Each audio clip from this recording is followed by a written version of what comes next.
ദൈവത്തിന്റെ വാക്കിനാൽ ആമേൻ സകല ചരാചരങ്ങളും പക്ഷിമൃഗാദികൾ ഇവയെല്ലാം അതതുതര സസ്യങ്ങൾ ഇവയെല്ലാം ഉളവായി വന്നെങ്കിൽ മനുഷ്യനൊരു പ്രത്യേകതയുണ്ട്. മനുഷ്യനെ നിർമ്മിച്ചത് എങ്ങനെയാണ്?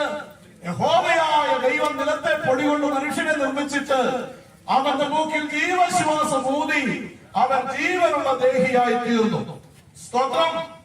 അത് മാത്രമല്ല, മുമ്പൊരിക്കൽ സംശയിച്ചതായ ശലോമോൻ തന്നെ സഭാപ്രസംഗിയുടെ പുസ്തകത്തിൽ പിന്നീട് ഇപ്രകാരം രേഖപ്പെടുത്തിയിട്ടുണ്ട്. ആമേൻ. സഭാപ്രസംഗിയുടെ പുസ്തകം 3-ാം അധ്യായത്തിന്റെ 11-ാം വാക്യത്തിൽ ഇങ്ങനെ വായിക്കുന്നു: ദൈവം സകലതും അതതിന്റെ സമയത്ത് ഭംഗിയായി ചെയ്തു, നിത്യതയും മനുഷ്യരുടെ ഹൃദയത്തിൽ വെച്ചിരിക്കുന്നു. എന്ന് പറഞ്ഞാൽ മനുഷ്യൻ നിത്യനാണ്.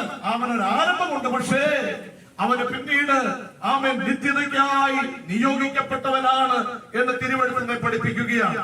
എന്നാൽ പക്ഷിമൃഗാദികൾ ചാകുമ്പോൾ അവൻ പിൻഗാമികളെ കുറിച്ച് നമുക്ക് ചിന്തിച്ചാൽ അവരാരും ഒരു മരണാനന്തര ചടങ്ങ് നടത്തുന്നതായി നാം കാണുന്നില്ല. സ്തോത്രം. കാരണം അവയ്ക്ക് ആ തരത്തിലുള്ള യുക്തിബോധമോ ദൈവമുണ്ടെന്നോ ഉള്ള അറിവോ മരണത്തെ കുറിച്ചുള്ള ചിന്തയോ ഒന്നും അവയ്ക്കില്ല. മരണത്തോടുകൂടെയെല്ലാം ജീവികളെ സംബന്ധിച്ചിടത്തോളം അവസാനിക്കുകയാണ്. എന്നാൽ കാട്ടിൽ താമസിക്കുന്ന കാട്ടാളനായിരുന്നാലും അവൻ അറിയാവുന്ന വിധത്തിൽ അവൻ എന്തെങ്കിലുമൊക്കെ പറഞ്ഞോ ഉച്ചരിച്ചോ പ്രാർത്ഥിച്ചോ അവന്റെ പ്രിയപ്പെട്ടവരെ അടക്കുന്നത് നമുക്ക് കാണാൻ സാധിക്കും. അല്ലെങ്കിൽ ഒരു മരണാനന്തര ശുശ്രൂഷ, നമ്മൾ ശുശ്രൂഷ എന്ന് പറയുമെങ്കിൽ മറ്റുള്ളവർ കർമ്മം എന്ന് പറയാറുണ്ട്. എന്തെങ്കിലുമൊക്കെ ആമേൻ ദൈവമേ എന്ന് വിളിച്ച് അവർ അടക്കുന്നതായി നമുക്ക് കാണാം. കാരണം ആമേൻ വലിയ ഇന്നത്തെ ആധുനിക മതത്തെ കുറിച്ചോ അതിന്റെ സംസ്കാരങ്ങളോ ഇതൊന്നും അവൻ അറിഞ്ഞുകൂടാ. എങ്കിലും ആമേൻ അവൻ മനുഷ്യനായതുകൊണ്ട് മനുഷ്യന്റെ ഹൃദയത്തിൽ ദൈവം നിത്യതയെ വെച്ചിരിക്കുന്നു. ആ ബോധ്യം അവനുള്ളത് കൊണ്ട് ആ നിലയിൽ കാര്യങ്ങൾ ചെയ്യുകയാണ്. സ്തോത്രം. എന്നാൽ പക്ഷിമൃഗാദികളുടെ ജീവൻ മാത്രമല്ല, പക്ഷിമൃഗാദികൾക്കുള്ളതുപോലെയുള്ള ജീവൻ മാത്രമല്ല മനുഷ്യനുള്ളത്. പിന്നെയോ ആ മനുഷ്യനിൽ സ്ഥിതി ചെയ്യുന്ന ഒരാത്മാവുണ്ട്. അതുകൊണ്ടാണ് സഭാപ്രസംഗി ശലോമോൻ പിന്നീട് ഇങ്ങനെ പറയുവാനിടയായി: ആമേൻ, പൊടി പണ്ടായിരുന്നതുപോലെ ഭൂമിയിലേക്ക് തിരികെ ചേരും, ആത്മാവ് അതിനെ നൽകിയ ദൈവത്തിന്റെ അടുക്കിലേക്ക് മടങ്ങിപ്പോകും. പ്രത്യാശയുള്ള ദൈവത്തെ ഒന്ന് ശ്രദ്ധിച്ചാട്ടെ. നാം ഒരു ശവസംസ്കാര ശുശ്രൂഷയിലാണ് ആമേൻ ഇവിടെ ആയിരിക്കുന്നതെങ്കിലും ആത്മീയ ദൈവ സാന്നിധ്യം നിറഞ്ഞു നിൽക്കുന്ന ഒരു അന്തരീക്ഷത്തിൽ തന്നെയാണ് നാം ആയിരിക്കുന്നത്. പ്രിയപ്പെട്ട സഹോദരനെ സംബന്ധിച്ചിടത്തോളം ആമേൻ പറഞ്ഞതനുസരിച്ച് ആദിമ കാലഘട്ടങ്ങളിലൊക്കെ രക്ഷണീയാനുഭവത്തിൽ ആമേൻ ആയിരുന്നില്ല എന്നുവെന്നാൽ പിൽക്കാലങ്ങളിൽ രക്ഷിതാവായ യേശുക്രിസ്തുവിനെ സ്വന്തം ഹൃദയത്തിൽ സ്വീകരിക്കുവാനും അനുഗ്രഹിക്കപ്പെട്ട ഒരു ആത്മീയനായ ഒരു വിശ്വാസിയായി ആമേൻ പ്രത്യേകിച്ച് സഭയുടെ അനുഗ്രഹിക്കപ്പെട്ട ഒരു കുടുംബമായി ആ കുടുംബം നിലനിൽക്കുവാനും ഇടയാക്കി. ആ കുടുംബത്തെ സംബന്ധിച്ച് എനിക്ക് സന്തോഷമുണ്ട്. പ്രിയപ്പെട്ട മകന്റെ ആ വിവാഹ ശുശ്രൂഷ ആശീർവദിക്കാനുള്ള അവസരം എനിക്ക് ലഭിക്കുവാനിടയായി. ആ കുഞ്ഞുങ്ങളും അനുഗ്രഹിക്കപ്പെട്ടവരാണ്. ആ നിലയിൽ കാണുന്നതിലും ഞാൻ ദൈവത്തെ സ്തുതിക്കുകയാണ്. അപ്പോൾ ആ പൊടി പണ്ടായിരുന്നതുപോലെ അത് ഭൂമിയിലേക്ക് തിരികെ ചേരും. ആത്മാവ് അവരെ നൽകിയ ദൈവത്തിന്റെ അടുക്കിലേക്ക് മടങ്ങിപ്പോകും. നമ്മുടെ കർത്താവ് പറഞ്ഞൊരു കാര്യമുണ്ട്: ഞാൻ നിങ്ങളോട് പറയുന്നു, മരിച്ചവർ ദൈവപുത്രന്റെ ശബ്ദം കേൾക്കുകയും കേൾക്കുന്നവർ ജീവിക്കുകയും ചെയ്യുന്ന നാഴിക വരുന്നു. പിന്നെ കർത്താവ് പറഞ്ഞത് നിങ്ങൾ ആശ്ചര്യപ്പെടരുത്, കല്ലറകളിലുള്ളവരെല്ലാവരും അവരുടെ ശബ്ദം കേട്ട് നന്മ ചെയ്തവർ ദൈവനായും തിന്മ ചെയ്തവർ ന്യായവിധിക്കായും പുനരുദ്ധാനം ചെയ്യുവാനുള്ള നാഴിക വരുന്നു എന്ന് പറഞ്ഞാൽ ഇവിടെ അവസാനിക്കൽ ഏതാനും ആമേൻ മിനിറ്റുകൾ കഴിയുമ്പോൾ ഈ ഭൗതിക ശരീരം ആമേൻ നമ്മൾ കല്ലറയ്ക്ക് ഏൽപ്പിച്ചു കൊടുക്കും. എന്നാൽ ഈ കല്ലറ വിട്ട് ഉയർത്തെഴുന്നേൽക്കുന്ന ഒരു ദിവസമുണ്ട്. ആമേൻ നമ്മുടെ കർത്താവ് ആദ്യ ഫലമായി മരിച്ചവരുടെ ഇടയിൽ നിന്ന് ഉയർത്തെഴുന്നേറ്റത് കൊണ്ട് നമുക്കൊരു വലിയ ഉറപ്പ് ലഭിച്ചു. ആദ്യ ഫലം ക്രിസ്തു, പിന്നെ ക്രിസ്തുവിനുള്ളവർ അവന്റെ വരവിങ്കൽ. നമ്മുടെ പ്രിയനായ കർത്താവ് മടങ്ങി വരുമ്പോൾ കല്ലറകളിലുള്ളവരെല്ലാവരും അവന്റെ ശബ്ദം കേട്ട് കല്ലറ വിട്ട് ഹേ മരണമേ നിന്റെ ജയം എവിടെയെന്ന് വെല്ലുവിളിച്ചുകൊണ്ട് ഉയർത്തെഴുന്നേൽക്കുന്നൊരു ദിവസമുണ്ട്. എത്ര പേർക്ക് പ്രത്യാശയുണ്ട്? ദൈവത്തിന് സ്തോത്രം. അപ്പോൾ മരണത്തിനപ്പുറമായ ഒരു ജീവിതമുണ്ടെന്നും ഒരു നിത്യതയുണ്ടെന്നും വിശുദ്ധ തിരുവെഴുത്ത് പഠിപ്പിക്കുകയാണ്. ധനവാന്റെയും ലാസറിന്റെയും ചരിത്രം കർത്താവ് പറഞ്ഞത് എന്തുകൊണ്ടാണെന്ന് അറിയാമോ? അങ്ങനെ ഒരു സംഭവം ഇല്ലായിരുന്നെങ്കിൽ, മരണാനന്തരം ഒരു ജീവിതം ഇല്ലായിരുന്നെങ്കിൽ ഒരിക്കലും കർത്താവ് ആ സംഭവം പറയുമായിരുന്നില്ല. എന്താ സംഭവിച്ചത്? ധനവാന്റെ ലാസറിന്റെ ചരിത്രം പരിശോധിച്ചാൽ ദൂതന്മാർ അവനെ അബ്രഹാമിന്റെ മടിയിലേക്ക് കൊണ്ടുപോയി. അബ്രഹാമിന്റെ മടി എന്ന് പറഞ്ഞാൽ പരദേശയിൽ ആലങ്കാരികമായി പ്രയോഗിച്ചിരിക്കുന്ന പദപ്രയോഗമാണ്. എന്നാൽ ധനവാൻ മരിച്ചു അടക്കപ്പെട്ടു, പാതാളത്തിൽ യാതനാ സ്ഥലത്തേക്ക് കടന്നുപോയി. എന്നാൽ അവിടെ കിടന്നുകൊണ്ട് യാതന അനുഭവിക്കുമ്പോൾ ദൂരത്തു നിന്ന് അബ്രഹാമിനെയും അബ്രഹാമിന്റെ മടിയിൽ ലാസറിനെയും കണ്ടു എന്ന് രേഖപ്പെടുത്തിയിരിക്കുകയാണ്. എന്തായി അർത്ഥമാക്കുന്നത്? മരണത്തോടുകൂടി എല്ലാം കഴിഞ്ഞുവെങ്കിൽ, എല്ലാം അവസാനിച്ചുവെങ്കിൽ ഒരിക്കലും കർത്താവ് ചരിത്രം പറയുമായിരുന്നില്ല.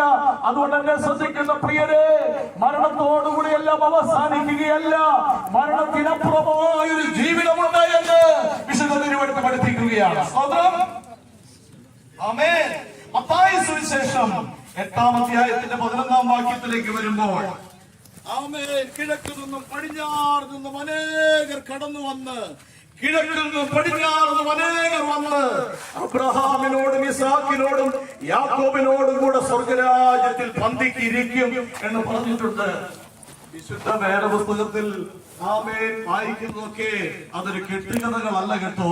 ചില സംഭവങ്ങളും ചരിത്രങ്ങളും ഒക്കെ രസകരമാണെന്ന് തോന്നിയേക്കാം. ആമേൻ, രസകരമായിട്ട് ആമേൻ വായിച്ചു തള്ളുന്നതിനുള്ളതല്ല വിശുദ്ധ തിരുവെഴുത്തുകൾ. നമ്മുടെ കർത്താവ് പറഞ്ഞിരിക്കുന്നതൊക്കെ ആമേൻ അത് യാഥാർത്ഥ്യമാണെന്ന് ഇന്ന് ശാസ്ത്രലോകം പോലും സമ്മതിച്ചിരിക്കുന്ന ഒരു കാലഘട്ടത്തിലാണ് നാം ജീവിച്ചിരിക്കുന്നത്.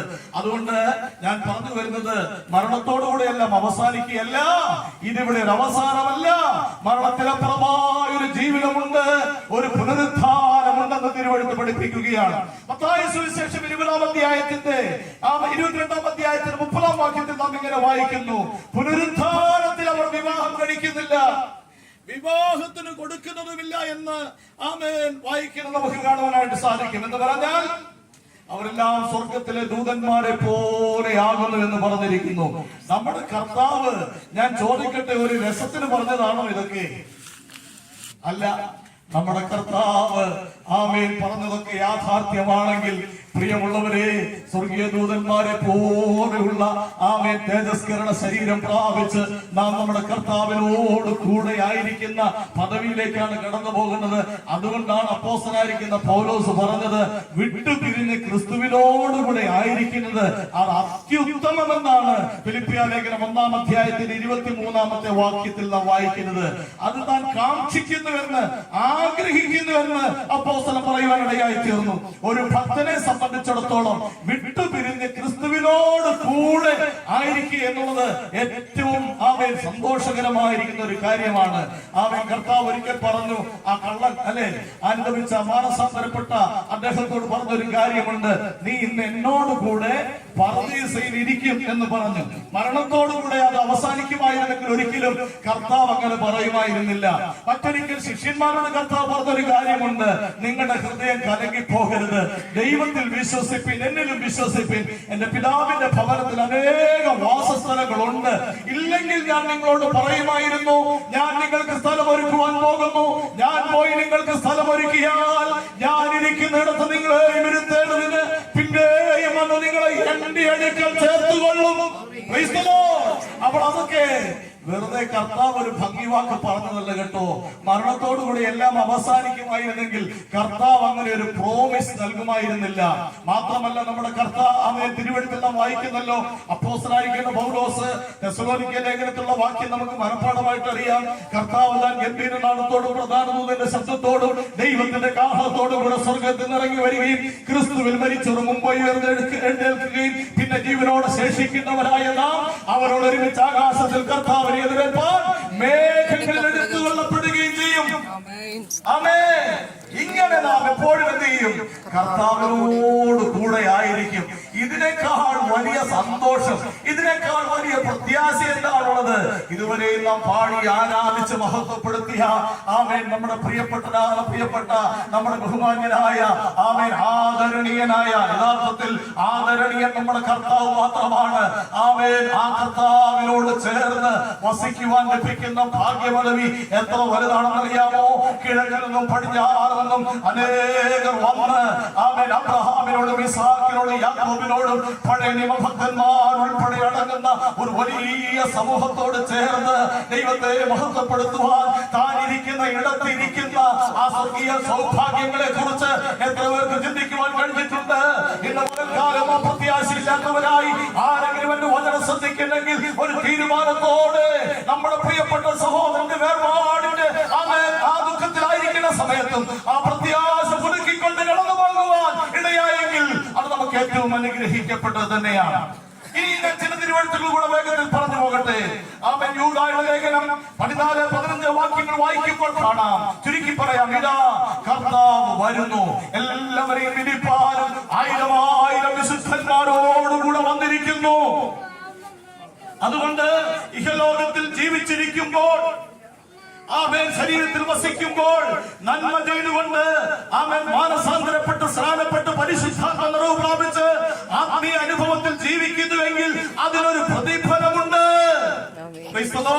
കാരണം തിരുവെഴുത്ത് പറയുകയാണ്, നന്മ ചെയ്തവർ ജീവനായിട്ട് തിന്മ ചെയ്തവർ ന്യായവിധിക്കായി പുനരുദ്ധാനം ചെയ്യുവാനുള്ള നാഴിക വരികയാണ്. അതുകൊണ്ട് ആമേൻ ആ ഒരു വലിയ പ്രതിഫലം പ്രാപിക്കുവാൻ വേണ്ടി നാം ശിക്ഷാവിധി ആമേൻ ശിക്ഷയ്ക്ക് വേണ്ടിയല്ല, ന്യായവിധി അകപ്പെടുന്നതിന് വേണ്ടിയല്ല, പിന്നെയോ വലിയ പ്രതിഫലം പ്രാപിക്കേണ്ടതിന് നമ്മെ തന്നെ ഒരുക്കി ജീവിക്കുവാൻ ഞാൻ ഈ വചനത്തിന്റെ പിൻബലത്തിൽ പ്രബോധിപ്പിക്കുകയാണ്. ആമേൻ. പഴയ നിയമത്തിന്റെ മധ്യസ്ഥനായ മോശയെ കുറിച്ച് പഠിച്ചാൽ മോശ പാടിയ പാട്ടിന്റെ പല്ലവി നമുക്കറിയാം. നീ മർത്യനെ പൊടിയിലേക്ക് മടങ്ങി ചേരുമാറാക്കുന്നു, മനുഷ്യപുത്രന്മാരെ തിരികെ വരുവീനെന്ന് വരളി ചെയ്യുന്നു. ആമേൻ. പൊടിയിലേക്ക് മടങ്ങി ചേരുമാറാക്കുന്ന ദൈവം ആ പൊടിയിൽ നിന്ന് എന്ത് ചെയ്യും? മനുഷ്യപുത്രന്മാരെ തിരികെ വരുവീനെന്ന് വിളിക്കുന്നതായ ഒരു ദിവസമുണ്ട് കേട്ടോ. ഹല്ലേലൂയ. അതുകൊണ്ടാണ് ഭക്തൻ പ്രാർത്ഥിച്ചത്, യഹോവേ മടങ്ങി വരണമേ, എത്രത്തോളം താമസം അടിയങ്ങളോട് സഹതാപം തോന്നണമേ എന്ന് പ്രാർത്ഥിക്കുവാനിടയായത്. കർത്താവിന്റെ മടങ്ങി വരുമ്പോൾ പ്രത്യേകിച്ച് പുതിയ നിയമ വിശ്വാസികളായ നമുക്ക് വലിയ പ്രത്യാശ നൽകുന്നതാണ്. എന്താ പ്രത്യാശ? ആമേൻ. കർത്താവ് മടങ്ങി വരുമ്പോൾ ആമേൻ നാം അവനെ താനിരിക്കുമ്പോൾ തന്നെ കാണുന്നതാകൊണ്ട് അവനോട് സദൃശന്മാരായി തീരുന്ന ഒരു സ്വർഗീയ ശരീരം പ്രാപിക്കുവാൻ പോകുകയാണ്. മൺമയമായി ശരീരം മാറിയിട്ട് വിൺമയമായ ഒരു ശരീരം നാം പ്രാപിക്കും. ക്ഷയമുള്ള ശരീരം മാറിയിട്ട് അക്ഷയത്വമുള്ളതായ ഒരു ശരീരം നാം പ്രാപിക്കും. ദ്രവത്വമുള്ള ശരീരം മാറിയിട്ട് അദ്രവത്വമുള്ള ശരീരം നാം പ്രാപിക്കും. പ്രാകൃത ശരീരം മാറിയിട്ട് ഒരു ആത്മീയ ശരീരം നാം പ്രാപിക്കും. ഹല്ലേലൂയ. അപമാനമുള്ള ശരീരം അത് തേജസ്സിൽ ഉയർത്തുവാൻ പോകുകയാണ്. അതുകൊണ്ടാണ് ഒരുവൻ വായിക്കുന്നത്, ആമേൻ, നാം ഈ ലോകത്തിൽ പാർക്കുന്നുവെങ്കിലും നമ്മുടെ യഥാർത്ഥ പൗരത്വം ഇവിടെയല്ല. തിരുവെഴുത്ത് പറയുന്നു, നമ്മുടെ പൗരത്വമോ അത് സ്വർഗത്തിലാകുന്നു. അവിടെ നിന്ന് നമ്മുടെ കർത്താവായ യേശു ക്രിസ്തു രക്ഷിതാവായി വരുമെന്ന് നാം കാത്തിരിക്കുന്നു. അവൻ സകലവും തനിക്ക് കീഴ്പ്പെടുത്തുവാൻ കഴിയുന്ന തന്റെ വ്യാപാര ശക്തി കൊണ്ട് നമ്മുടെ താഴ്ചയുള്ള ശരീരത്തെ തന്റെ മഹത്വമുള്ള ശരീരത്തോട് അനുരൂപമാക്കി രൂപാന്തരപ്പെടുത്തും. എത്ര പേർക്ക് പ്രത്യാശയുണ്ട്? ഭക്തനായ ആമേൻ മോശയ്ക്ക് അത് പറയുവാൻ കഴിഞ്ഞു. മോശ പറഞ്ഞൊരു കാര്യം കൂടെ ഉണ്ട്, ഞങ്ങളുടെ ആയുഷ്കാലം 70 സംവത്സരം, ഏറെ ആയാൽ 80 സംവത്സരം. അതൊരു ആമേൻ സാധാരണ പ്രായത്തെ കുറിച്ച് പറഞ്ഞിരിക്കുന്നതാണ്. ആമേൻ. എന്നാൽ ഏത് പ്രായത്തിലും മരണം സംഭവിക്കാം. ആമേൻ. എന്നാൽ ഏറെ ആയാൽ 80 സംവത്സരം അത് വേഗം തീരുകയും ഞങ്ങൾ പറന്നു പോവുകയും ചെയ്യുന്നു. സ്തോത്രം. വിശുദ്ധ തിരുവെഴുത്തിൽ ഇതൊക്കെ ആമേൻ ഒരു ആലങ്കാരിക പ്രയോഗമായിട്ട് രേഖപ്പെടുത്തിയിരിക്കുന്നത് അല്ല കേട്ടോ. അതുപോലെ സംഭവിക്കുവാൻ പോകുകയാണ്. ഇയ്യോബ് എന്ന ഭക്തൻ പറഞ്ഞു, ഭക്തനെ സംബന്ധിച്ച് നമുക്കറിയാം, ആമേൻ രോഗം ബാധിക്കപ്പെട്ടു, ശരീരത്തിൽ ആമേൻ മുറിവുകൾ, വേദനകൾ, അസ്വസ്ഥതകളൊക്കെ താൻ അനുഭവിച്ചു. ആമേൻ വ്രണം നിറഞ്ഞ് പഴുത്ത ആമേൻ ശരീരം, പുഴുത്ത ശരീരം എന്ന് പറയാം. അങ്ങനെയുള്ള ആമേൻ ശരീരത്തിൽ വസിച്ച് ഒരുപാട് യാതനകൾ അനുഭവിച്ച ഭക്തനായ മനുഷ്യൻ ഒരിക്കൽ താൻ ഇങ്ങനെ പറയുവാനിടയായി, എന്റെ തൊക്കിങ്ങനെ നശിച്ച ശേഷം ആമേൻ ഞാൻ ദേഹസഹിതനായി എന്റെ ദൈവത്തെ കാണും. ഇവിടെ സന്നിധാനം ജീവിച്ചിരുന്നപ്പോൾ ഒരു വർഷം ശരീരത്തിൽ ചില വേദനകളോ നിരാശകളോ ടെൻഷനുകളോ ഒക്കെ അനുഭവിച്ചിട്ടുണ്ടാകാം. ഒരുപാട് ഭാരങ്ങൾ അനുഭവിച്ചിട്ടുണ്ടാകാം. കുടുംബത്തെ പുലർത്തുന്നതിന് വേണ്ടി ഒത്തിരി അധ്വാനിച്ചിട്ടുള്ളതൊക്കെ ശരിയാണ്. എന്നാൽ ഇനി ഒരിക്കലും രോഗത്തിനോ പാപത്തിന്റെ നീതിമാനും ദുഷ്ടനും തമ്മിലുള്ള ഒരു വ്യത്യാസം തിരിച്ചറിയുന്ന ദിവസം കടന്നു വരുവാൻ പോവുകയാണ്.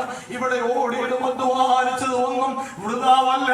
ഇതിനെല്ലാം ഒരു പ്രതിഫലമുണ്ട്. ഹല്ലേലൂയ. അതുകൊണ്ട് പ്രതിഫലം തരുന്നവനായ ഒരു കർത്താവുണ്ട്. ദാവീദ് എന്ന ഭക്തൻ പറഞ്ഞു, ദാവീദിന്റെ മകൻ മരിച്ചുപോയ സമയത്ത് താൻ പറഞ്ഞൊരു കാര്യമുണ്ട്, അവനെ മടക്കി വരുത്തുവാൻ എനിക്ക് കഴിയുമോ?